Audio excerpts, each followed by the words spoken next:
Horace Alexander was among the local toughs who delighted in harassing the Mormons in this small Indiana community as they held their meetings.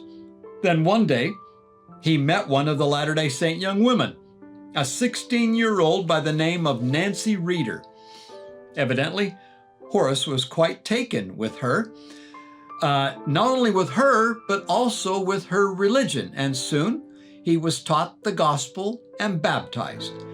That's quite a conversion from a guy who harassed the Latter-day Saints to becoming one. Well, Horace and Nancy were among those who lost everything when the Latter-day Saints were driven out of far west Missouri. Horace and Nancy Alexander moved then to Alton, Illinois, where Horace practiced carpentry.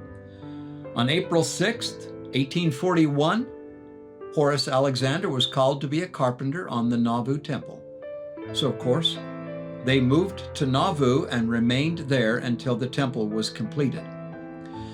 The Alexanders were among the first to leave Nauvoo in the Great Exodus to go to the west. At the Missouri River, Horace heard the call for volunteers to join the army in the war against Mexico. He volunteered, leaving behind his pregnant wife and 3 daughters. On January 1st, 1847, Nancy Alexander gave birth to a baby boy, but their shelter and bedding was not sufficient to keep the mother and child warm and dry. Nancy contracted pneumonia and became gravely ill. A young woman named Catherine Houston was asked by concerned family members to help Nancy.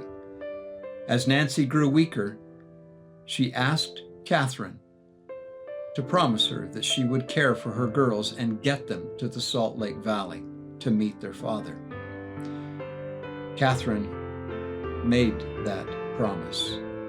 And Nancy, sick, lonely, and dying, asked for her husband's riding boots. Catherine fetched them. Nancy clutched them to her and wept, missing her husband. A short time later, Nancy Alexander passed away, and her infant son were buried in the cemetery at Winter Quarters, Nebraska. Family members wrote a letter to Horace informing him of his beloved wife's death. That letter would reach him atop the Sierra Nevada mountains of California in the summer of 1847. By the spring of 48, Horace, now in Salt Lake City, learned that his daughters were on the trail westward bound for Salt Lake.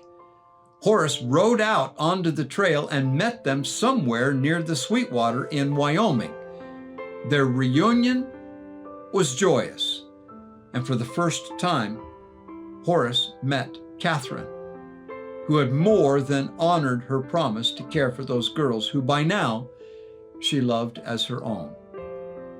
February 15th, 1849, Horace Alexander and Catherine Houston were married.